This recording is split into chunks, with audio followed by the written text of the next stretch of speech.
大家好，歡迎收睇本期投資分析視頻。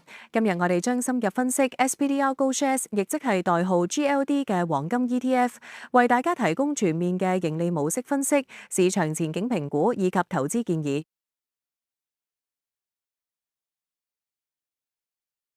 SPDR Gold Shares 簡稱 GLD 係全球最大嘅實物黃金支持嘅交易所交易基金。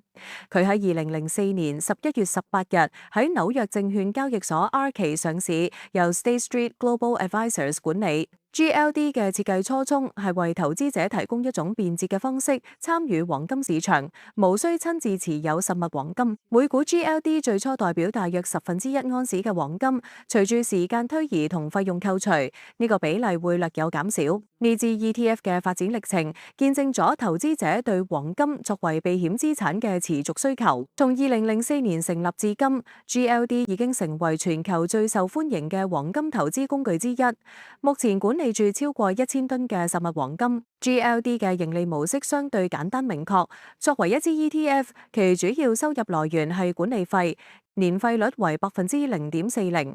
呢個費用係基於基金每日淨資產價值計算㗎。值得注意嘅係，呢0.40%嘅費用涵蓋咗所有運營成本，包括受託人費用、黃金託管費用、法律同埋審計費用、交易所上市費用以及營銷費用等。GLD 嘅業務結構涉及多個關鍵參與方 World Gold Trust Services。LLC 作為發起人 ，BNY Mellon Asset Servicing 擔任受託人 ，JP Morgan Chase Bank 同埋 HSBC Bank 負責黃金託管，而 State Street Global Advisors 則負責營銷。由於 GLD 係一支 ETF， 而非傳統公司，其營收結構主要依賴於管理費收入。以目前大約1270億美元嘅資產規模計算，0.40%嘅年費意味住每年大約5億美元嘅管理費收入。隨住黃金價格上漲同埋投資者需求增加，GLD 嘅資產規模亦都相應擴大，從而帶嚟更多嘅管理費收入。2025年前3季度，GLD 嘅資產規模增長咗大約46%，呢個直接轉化為管理費收入嘅同比增長。值得注意嘅係，GLD 嘅費用率喺同類產品中處於中等水平。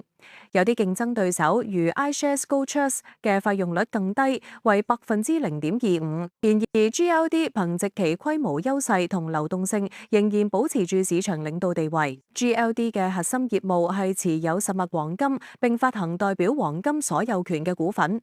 呢一模式有幾個關鍵特點。首先 ，GLD 持有嘅係99.5%以上純度嘅實物黃金金條，存放喺安全嘅金庫之中。呢一個確保咗 ETF 同實際黃金價格嘅緊密追蹤。其次 ，GLD 採用創建贖回機制維持價格追蹤，授權參與者可以用黃金換取 GLD 股份，或者將股份換話等值黃金，最細交易單位為5萬股一個籃子。第三 ，GLD 嘅運營成本通過出售少量黃金嚟支付，呢個係點解每股代表嘅黃金量會隨時間略有減少嘅原因。呢一種業務模式使 GLD 成為投資者參與黃金市場嘅高效工具，避免咗實物黃金存儲同保險嘅麻煩。展望未來，黃金 ETF 市場前景依然光明。全球經濟不確定性、通脹壓力、地緣政治風險以及央行增持黃金嘅趨勢，都為黃金投資提供咗強勁支撐。喺競爭格局方面， GLD 作為市場先行者同規模最大嘅黃金 ETF， 擁有顯著嘅競爭優勢。其主要競爭對手包括 iShares Gold Trust、IAU、SPDR Gold Mini Shares 等等。雖然有啲競爭對手提供更低嘅費用率，但 GLD 憑借其卓越嘅流動性同品牌認可度，繼續保持市場領導地位。值得注意嘅係，隨住投資者對 ESG 環境、社會同埋治理因素嘅關注增加，黃金開採嘅環境影響可能成為未來影響黃金 ETF 發展嘅因素之一。GLD 嘅財務表現主要體現喺其股價表現同埋資產規模上。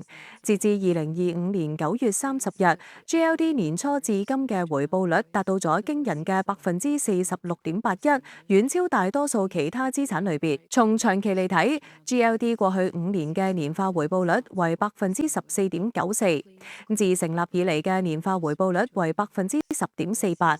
呢一啲數據表明，黃金作為長期投資同投資組合多元化工具嘅價值。GLD 嘅資產規模亦都相當可觀，目前持有大約1014噸黃金，總價值大約1270億美元，其日均交易量大約1400萬股，顯示出極高嘅市場流動性。基於我哋嘅分析，我哋對 GLD 給予持有評級。支持呢一評級嘅理由包括黃金作為避險資產嘅持續需求、全球經濟不確定性、通脹壓力以及 GLD 作為黃金投資工具嘅領先地位。我哋預計未來一個月 GLD 嘅目標價區間為$365負370，建議嘅止損價位為$340。然而，投資者亦都應該注意，黃金價格可能受到美元走強同利率上升嘅負面影響。因此，我哋建議將 GLD 作為投資組合嘅一部分，而非全部，以實現風險分散。投資 GLD 亦都面臨一啲風險因素，首先係價格波動風險，黃金價格可能受多種因素影響而大幅波動。其次係利率風險，當利率上升嗰陣，無收益資產如黃金嘅吸引力可能下降。第三係美元匯率風險，美元走強通常對黃金價格不利。此外，仲有流動性風險、託管風險同埋監管風險等。投資者應該充分了解呢一啲風險，並且採取適當嘅風險管理措施。總結嚟講，SPDR Gold Share 作為全球最大嘅黃金 ETF， 為投資者提供咗便捷、安全、相對低成本嘅黃金投資途徑。喺當前宏觀經濟環境下，黃金作為避險資產嘅價值依然顯著。我哋建議投資者將 GLD 作為投資組合中嘅一部分，以增強多元化，並提供潛在嘅通脹保護。然而，投資者亦都應該密切關注利率變化、美元走勢以及全球經濟形勢，以便及時調整投資策略。感謝大家觀看本期分析視頻。如果你中意我哋嘅內容，請別忘記點讚、訂閱並且分享俾更多朋友。下期再見。